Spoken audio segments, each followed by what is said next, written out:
Hedera put on a show at Davos, man. Don't forget when Hedera leaves the planet. Millie put you on, man. Make sure you like, subscribe if you like these hbar videos, man. Now, this is interesting, man. Hedera literally has just been getting better and better and better. As of the 7 days, they processed 323 million transactions, averaging 535 transactions per second. They even reached a new all-time high of 8,000 transactions per second. Man, that's crazy. At one point they achieved finality in 3.56 seconds on average. Remember, Hedera is awarding institutions, businesses, global funds, things like speed, security, value, utility. They're working with asset management companies on stuff like tokenization. Hedera Hashgraph is the future, man. Leave a comment and let me know if you've been loading up on your hbar bags. Who got into hbar around 3 cents? Now, it is a $1 million market cap, family, but we're talking about trillions of dollars in the future. I know a lot of people do bag on the Hedera tokenomics.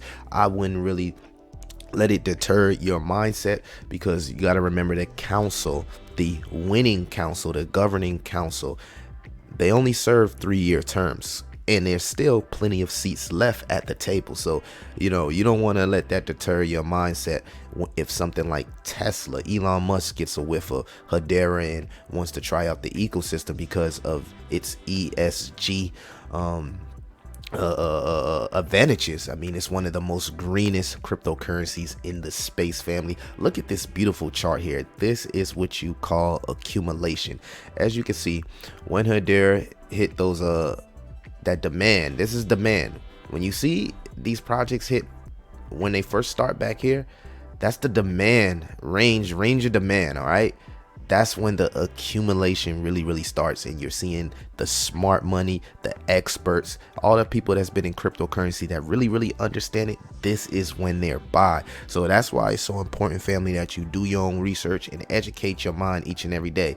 Treat your mind like a sword that you got to sharpen each and every day. And for the people that was smart enough to get into Hedera at 3 cents, that may have been the floor, that may have been the bottom. You can see here Hedera topped at around 50-60 cents, but I'm easily seeing this project becoming a $2 or $3 project, and even more if Bitcoin goes to something crazy like 150,000, 200,000. Then we'll see extended market caps, because market caps will be at a whole nother level that we've never seen. So again, I'm starting to price that in with projects like Hedera. They literally blew people away at Davos. And you got to understand, the WEF, the World Economic Forum, was at Davos. And I'm pretty sure a lot of wealthy people were talking about CBDCs, tokenization. We're going to get into all of that and how Hedera can literally be the future of cryptocurrency, and the connection between the traditional market and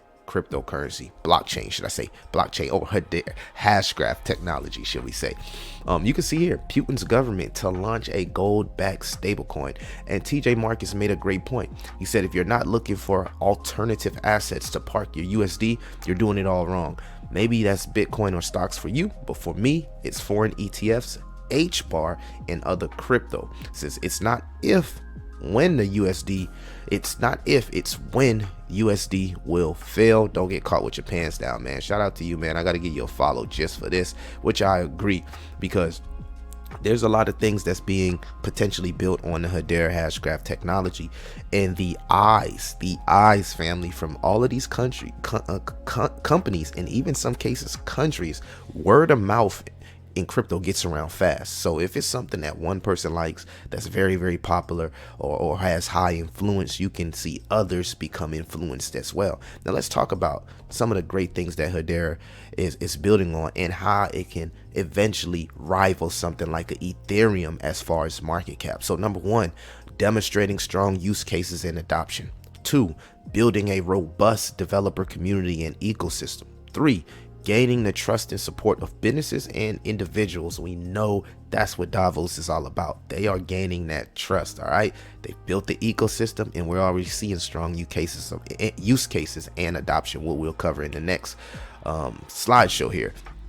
4, overcoming scalability and security issues. When have you seen a project that fast, that secure, and able to scale at that level? Number 5, handling the volume and complexity of transactions required for mainstream adoption. I mean, 500 transactions per second. I mean, any financial institution would love to get a hold of this type of technology. Next on the list, we're going to talk about tokenization examples. We heard the CEO of Hedera talk about tokenization and how there's projects, there's companies that plan on building and tokenizing different assets in the ecosystem. Now, number 1, real estate tokenization is going to be huge. This involves using blockchain technology to tokenize ownerships of a piece of real estate. This can enable fractional ownership and make it easier to buy and sell shares in property. It can also increase liquidity and open up new investments. I'll drop a project that specializes in real estate tokenization in the Patreon, but you got to be in the Patreon and let me know if you heard this right now. That's how I know you watched the video to end. Like and subscribe. You got to be part of the Patreon to actually get this project that we've been looking at for real estate tokenization. 2, art tokenization. We're already seeing this with like NFTs, but just real art, physical art, that, you know, the museums, and you see that art, think about it. This involves using blockchain technology to tokenize ownership of a piece of art. This can enable fractional ownerships and make it easier to buy, sell, and shares in piece of art. It can also provide a tamper-proof digital record of ownership and provenance. So we're starting to see stuff get tokenized like art, wine, and even number 3, I mean, wine. I know that's crazy, right? Yes, wine it's a very huge industry. I meet a lot of people each and every day that's in the wine industry. When I go out there and go to work, it's just a very lucrative industry as well. 3, this is one of my favorites.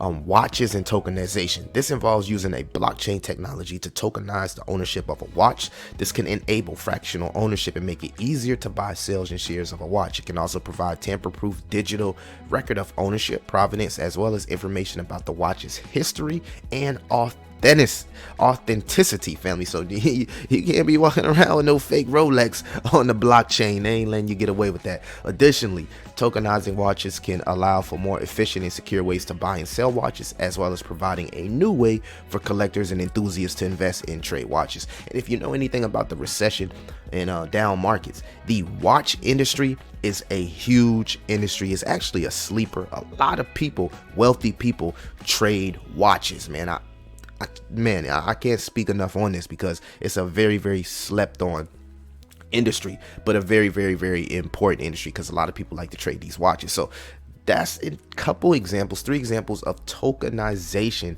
that could possibly be built on something like Hedera Hashgraph. I'm telling you, this is going to be huge. Last but not least, and we talked about this so many times, CBDCs, all right? The creation of a CBDC on a blockchain or other digital ledger platform like Hedera could potentially increase liquidity in the ecosystem by providing a new way for individuals, institutions to transaction hold digital assets. It could also attract new investors, businesses to the ecosystem.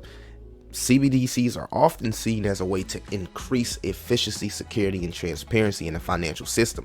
So all it takes is one domino to fall, one country to be like, hey, we choose Hedera Hashgraph, let's build this CBDC, and you will, family, see many other dominoes fall. And unlike something like a XLM, I know they had the whole CBDC, Akon talked about it. XLM doesn't have the governance council that Hedera has, the Googles, the IBMs, the Boeings, and the elephant in the room, maybe allegedly the BlackRock. So you know what I'm saying? Additionally, the use of a CBDC on Hedera Hashgraph could provide faster and cheaper transactions, as well as provide a way to keep track of all transactions, thus increasing trust, family, trust in the ecosystem. In turn, it could attract more liquidity. So that's basically the solution to attract mass adoption in the crypto space, and that is trust. Trust equals liquidity. Trust equals liquidity. All right, so let's close this out, man, with Mrs. I can't pronounce her name, but we'll follow her, Mrs. Rubin here, and what she had to say about Hedera and how the weak entities fell down. And again, this just speaks on the narrative of trust. Make sure y'all leave a comment, like, and subscribe. I'm gonna close out the video with this. People, especially in the wake of FTX, they want to be able to trust the blockchain and understand where the decisions are being made to run it. How do we build trust in the industry as it stands now? I mean, we just had a massive implosion after implosion in 2022. So how do we establish trust in 2023? Well, in a way, it was helpful that we had an implosion because the weaker entities kind of fell down. And you have the stronger players in blockchain and crypto coming up. And I think if we continue to act legitimately and securely, that we can build trust. If we communicate clearly about what we offer, we'll build trust. If we follow up on our actions, we'll build trust. But also, if we create governance that people understand, then we build trust.